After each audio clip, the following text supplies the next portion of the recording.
What's up, viewers, subscribers, and agents alike? This your boy Enlightened, Luciferian coming at y'all once again. I know it's been a couple days since I uploaded. I've had a little bit of a busy week, and not to mention, I don't totally devote my life to the YouTube whole social media thing. So it's one of them situations where, one upload, two uploads a week, it's pretty good. Sometimes I get on the roll, I just get bored and just keep on cranking them. Sometimes I can put out for a week, but it's just one of those weeks where, walking into transcendence, you know what I'm saying? Basically, if you're watching this video around children, please remove them from the immediate vicinity. Not to mention, for future subscribers and people who basically have viewed my channel, or are currently viewing my channel and have yet to contact me, what I will ask is this. It's what I will ask. It's the last time I want to repeat this because I'm not going to say it again. If you schedule or would like to schedule a consultation, I know things happen in people's life. People are busy. Things happen. Things pop up. Spontaneity is everything about life, especially as you're an adult and you know exactly how you gear your life. Please keep your consultations at the most practicable time. If you wish to schedule it, please do. Most approximately, I always ask people to do it at their first availability. Things happen. We already know that.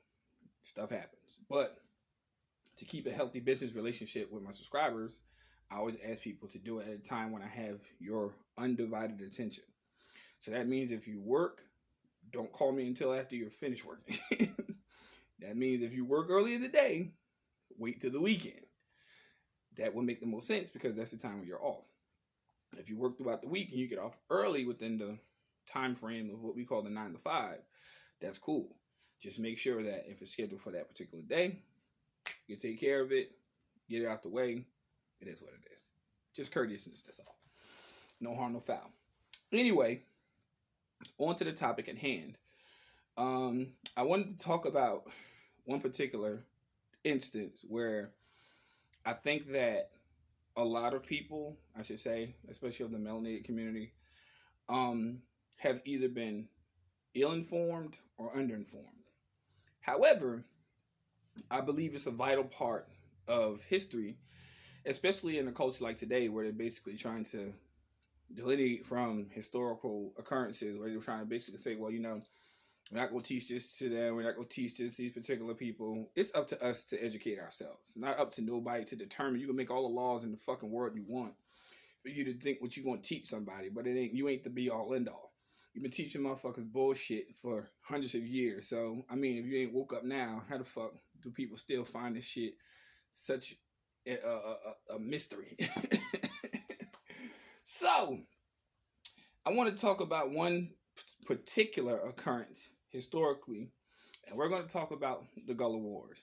Now, yes, this may make a couple people a little triggered because I know that it's one of those parts of history that have been suppressed, and for good reason, because obviously it shows you the vulnerability of what purportedly was supposed to be the greatest nation on earth, who particularly tried to overthrow particular people. Now, this is from the year 1738 to 1858. So these are the Gullah Wars, also known as the Seminole Wars. Those people who are of ancestral lineage, you know exactly that your forebears have taught you this stuff.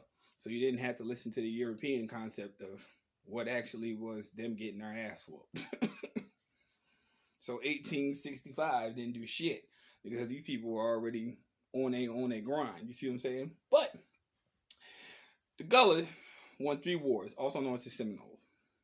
So whenever you see that variation of the depiction of what you think they look like as opposed to what they actually are, they were actually considered copper color or darker toned melanated individuals, not considered human beings. If you look up the legal definition of human being, it means water creature. So we don't refer to ourselves as human. We refer to ourselves as what we are from our particular tribe. So cut that out to diction.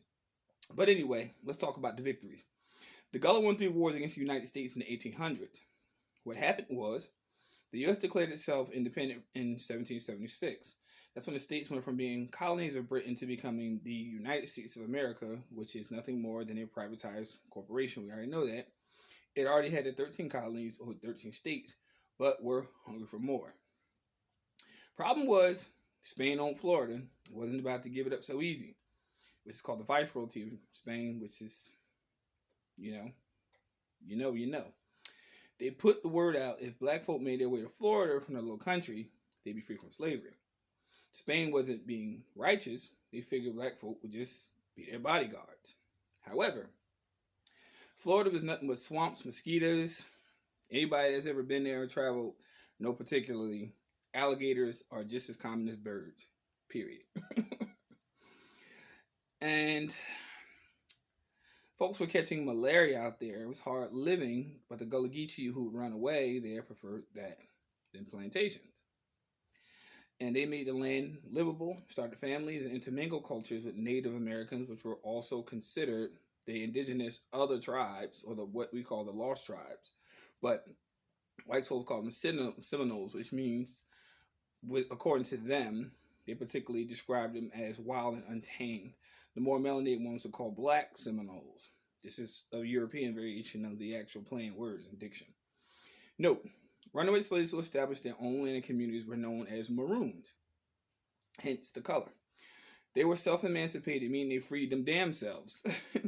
There were Maroon communities in Virginia, North Carolina, Florida, Louisiana, Nova Scotia, Mexico, Puerto Rico, Cuba, Panama, Brazil. Hell, hashtag we all cousins, okay? Okay, now, this is where things got sticky. In 1818, Andrew Jackson, who was then an Army general, led the army to claim or colonize Florida. The Gullah and the Native Americans, aka the Seminoles, aka the Melenated people, aka the Maroons, aka the Moors, fought them and won.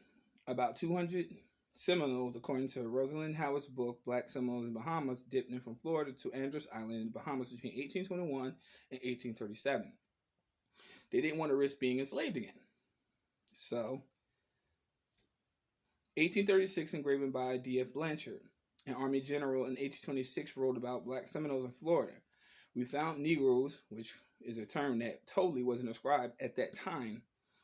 They were called Seminoles. They weren't called Negroes, but you already know. If you know, you know. We found Negroes in possession of large fields of the finest land, producing large crops of corn, beans, melons, pumpkins, and other esculent vegetables. They are chiefly runaway slaves from Georgia who had put themselves under protection of the Emancipation. 1818 was actually the first time the U.S. tried to fight them. They lost so fast, so bad, they called the first couple times skirmishes. Instead of wars, it's like them saying, we wasn't ready, so those don't count. Even though we know it did. The U.S. intentionally called them Indian wars because they feared calling them Negro wars, which would lead to slave riots. But indeed, these individuals were not considered slaves. You couldn't even call it a slave riot because they freed themselves from the bondage of that economic system of the day, which was indentured servitude turned into what we call chattel slavery. So they just didn't want to take a little beat down. They got their asses whooped for a couple times. But let's keep on going. This you may be assured is a Negro, not Indian war, and not be speedily put down. The South will feel the effects of their non-slave population before the end of the next season. Quote, it's what Andrew Jackson said. Jackson became president in the year 1829, signed the Indian Removal Act the following year as a slave owner himself. He wanted to push the Native Americans out west and expand the Cotton Kingdom to Florida, Alabama, Mississippi, Louisiana, Arkansas, etc. Now, George Washington, this no good son of a bitch, figured out the best way to deal with the Native Americans. The Native Americans. Now, this is not Negro. This is Native Americans. So, Negro wasn't even a term used, ascribed to those particular populations of people. Was to civilize them. The same way that the Gullah Geechee were shamed into living and speaking more American than they were in their native tongue, which we know is commonly known as Gullah or Geechee. This is strictly from the roots of Africa, or Kebulon, I should say. Geechee were shamed into living and speaking more American than African. The Native Americans went through the same thing. But Andrew Jackson wasn't into civilizing. He proudly wrote the nickname Indian Killer. That's what he said. 1836, he snatched up all the southern states except Florida. The Seminoles weren't giving up their pride land easily. Jackson waged war against them until 1835 and lost again. That's the power of the ancestor. Still works to this day. 1842, the U.S. finally beat them and ordered them, forced them out of Florida into the Trail of Tears into Oklahoma. Some stayed there, others went to places such as Texas, and a good bit of them went to Mexico.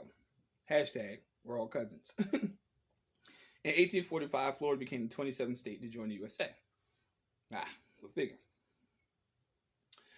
After the Second Seminole War, the U.S. decided to chill for a little minute and leaving the remaining Seminoles of Florida alone. Then the president at the time, Franklin Pierce, decided to get the rest of Florida too. So the Third War jumped off, but the U.S. ended up just paying the rest of the Seminoles to leave. But they knew that the ancestors was not having it. Okay? In 1870, the U.S. recognized the Seminoles was hella strong and organized a war, invited them to even join the U.S. Army.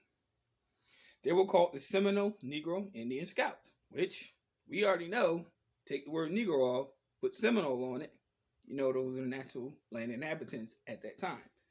So fuck the myth about slave ships. That's bullshit. In 1978, historians interviewed remaining scouts in Brackettsville, Texas, and discovered that many still spoke Gullah and ate Gullah dishes. In less than 12 minutes.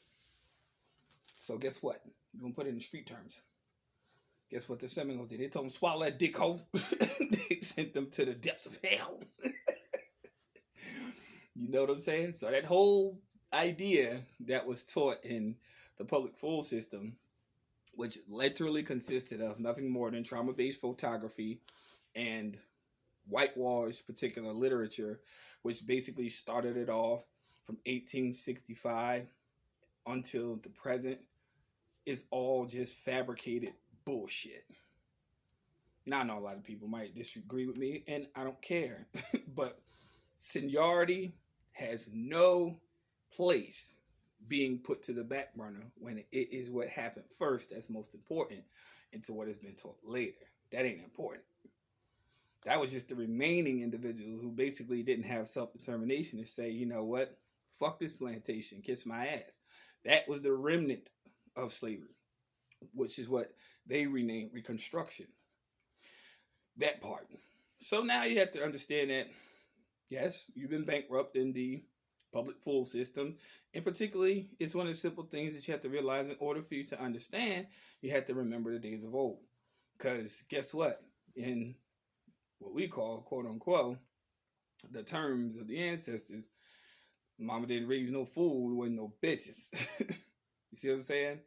So now you understand the historical preeminence of why they want to try to remove certain stuff from history from being taught, because they always want to make you have some sort of mentality of victimhood. But we already know there's no such thing as victimhood with the ancestors. There's victorhood. Become the victor. That part.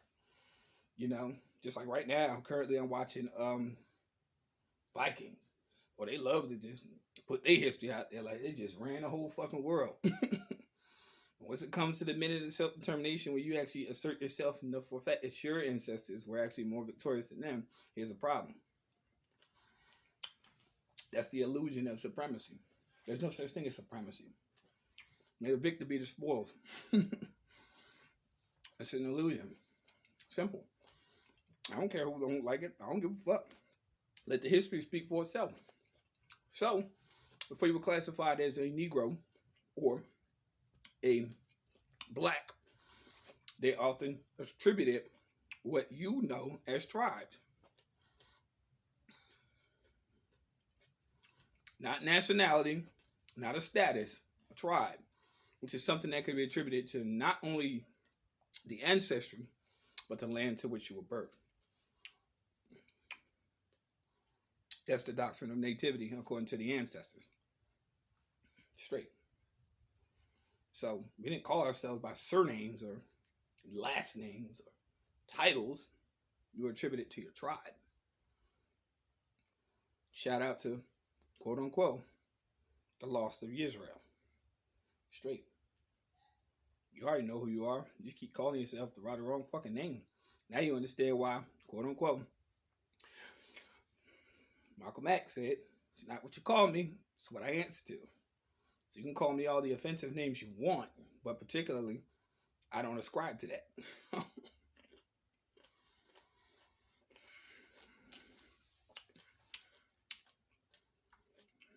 That's a truth.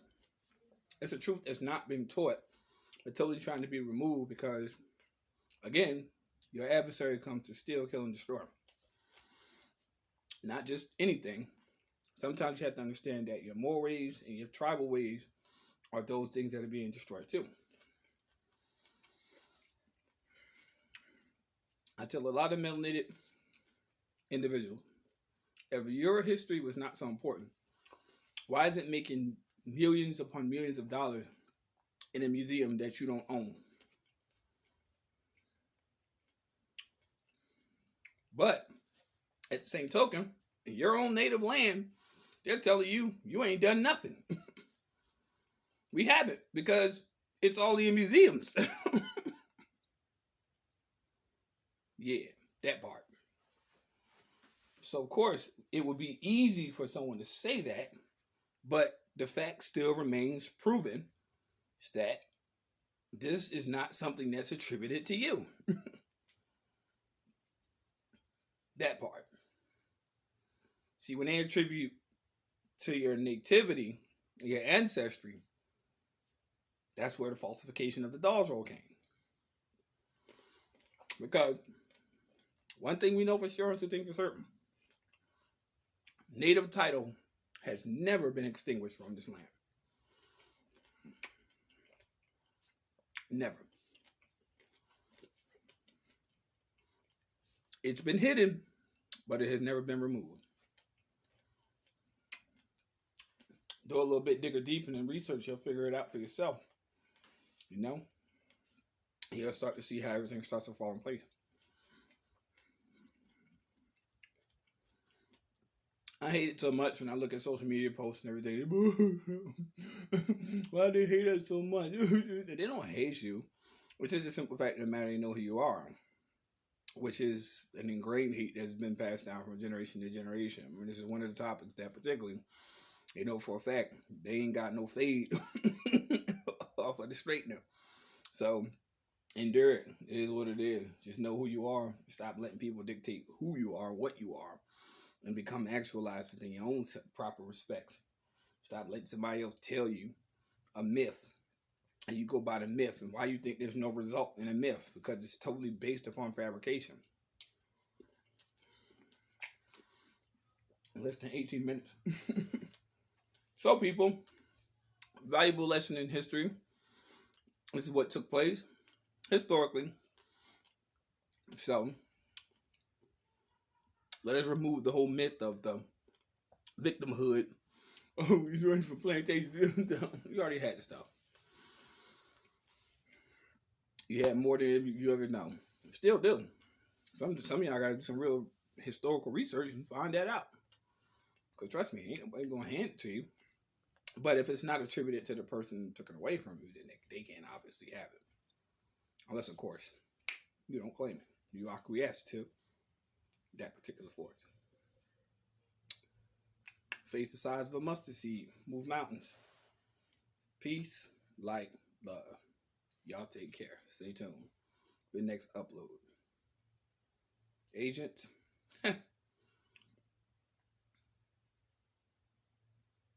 You already know what it is. I ain't even gotta say it. Take care. Stay tuned for the next upload.